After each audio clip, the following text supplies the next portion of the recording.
স্বাগতম অর্থবিধি ইউটিউব চ্যানেলে।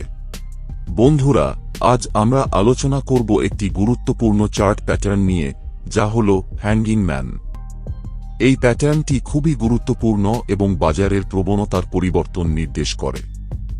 আসুন দেখি কিভাবে এটি কাজ করে এবং আমরা কিভাবে এটিকে ব্যবহার করতে পারি। হ্যাঙ্গিং ম্যান ক্যান্ডেলস্টিক একটি বৃহৎ বড়ি এবং একটি দীর্ঘ লোয়ার শ্যাডো দিয়ে গঠিত হয়। এই ক্যান্ডেলস্টিকের অর্থ হতে পারে যে বিক্রেতারা সক্রিয় হচ্ছেন এবং দামকে নিচে নিয়ে আসার চেষ্টা করছেন। এই প্যাটার্নের উপরের উইক ছোট বা প্রায় নেই এবং বডিটিও ছোট হয় এবং নিচের শ্যাডোটি দীর্ঘ এবং বড় হয়। প্রথমে চার্টে দেখুন যে বাজার একটানা উপরের দিকে যাচ্ছে। এটি একটি বুলিশ ট্রেন্ড যা ক্রমাগত বাড়ছে। এই ধরনের ট্রেন্ড সাধারণত বিনিয়োগকারীদের আশাবাদী রাখে এবং তারা বাজারে আরও বিনিয়োগ করতে থাকে। কিন্তু এই ক্রমবর্ধমান ট্রেন্ডের মধ্যে হ্যাঙ্গিং ম্যান ক্যান্ডেলস্টিক প্যাটার্ন দেখা যায়। এই ক্যান্ডেলস্টিক প্যাটার্নটি দেখার পরই আমরা বুঝতে পারি যে বুলিশ ট্রেন্ডটি শেষ হতে চলেছে এবং বাজারে একটি বড় ধরনের সেল অফ বা বিক্রয় চাপ আসতে পারে।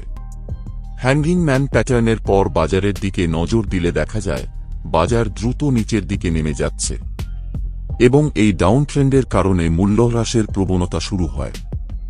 এটি স্পষ্টভাবে নির্দেশ করে যে বুলস বা ক্রেতারা এখন দুর্বল হয়ে পড়েছে এবং বেয়ার্স বা বিক্রেতারা বাজারের নিয়ন্ত্রণ নিচ্ছে। তাই এ সময় বিনিয়োগকারীদেরকে দ্রুত সিদ্ধান্ত নিতে হবে এবং সম্ভাব্য ক্ষতির হাত থেকে বাঁচার জন্য তাদের কৌশলগুলি পুনর্বিন্যাস করতে হবে। এবার আসুন এই দ্বিতীয় চার্টটিতে হ্যাঙ্গিং ম্যানের আগে চিত্রটি লক্ষ্য করলে দেখা যাবে যে হ্যাঙ্গিং ম্যান ক্যান্ডেলের আগে বাজারে একটি ধারাবাহিক ঊর্ধ্বমুখী প্রবণতা ছিল। বেশ কয়েকটি সবুজ ক্যান্ডেল দেখা গেছে যা স্পষ্টভাবে ক্রেতাদের বাজারে আধিপত্য এবং মূল্যের ধীরে ধীরে ঊর্ধ্বগমন নির্দেশ করছে। এই ঊর্ধ্বমুখী প্রবণতার শেষ পর্যায়ে আমরা একটি হ্যাঙ্গিং ম্যান ক্যান্ডেল দেখতে পাই। হ্যাঙ্গিং ম্যান সাধারণত একটি বুলিশ মার্কেটের শীর্ষে তৈরি হয় এবং হ্যাঙ্গিং ম্যান ক্যান্ডেলটির পরে আমরা দেখতে পাই বাজারে একটি উল্লেখযোগ্য নিম্নমুখী প্রবণতা শুরু হয়। বেশ কয়েকটি লাল ক্যান্ডেল দ্বারা এই নিম্নগতি নির্দেশিত হয়েছে, যা ক্রেতাদের দুর্বলতা এবং বিক্রেতাদের শক্তি বৃদ্ধি প্রকাশ করছে। এই নিম্নমুখী প্রবণতা অব্যাহত থাকে এবং বাজারে একাধিক বড় লাল ক্যান্ডেলের মাধ্যমে নিম্নমুখী চাপ বাড়তে থাকে। এবার আসুন এই শেষ চার্টে আমরা দেখতে পাচ্ছি যে বাজারটি একটি ঊর্ধ্বমুখী প্রবণতা বা আপ ট্রেন্ড অনুসরণ করছে।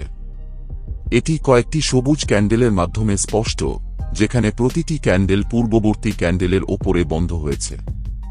এই প্রবণতার সময় ক্রেতাদের শক্তি ছিল দৃঢ়, কারণ ক্রমাগত নতুন উচ্চতা তৈরি হয়েছে। ঊর্ধ্বমুখী প্রবণতার মূল বৈশিষ্ট্য হল বাজারে ক্রেতারা ক্রমাগত দাম বাড়াতে সক্ষম হয়েছে, যা এই চার্টে প্রতিফলিত হয়েছে। এই ঊর্ধ্বমুখী প্রবণতা অব্যাহত থাকার পর একটি হ্যাঙ্গিং ম্যান ক্যান্ডেল তৈরি হয়েছে, যা একটি বিপরীতমুখী সংকেতের সূচনা করে। তবে ঊর্ধ্বমুখী প্রবণতার সময় বাজারে ক্রেতাদের প্রাধান্য ছিল স্পষ্ট।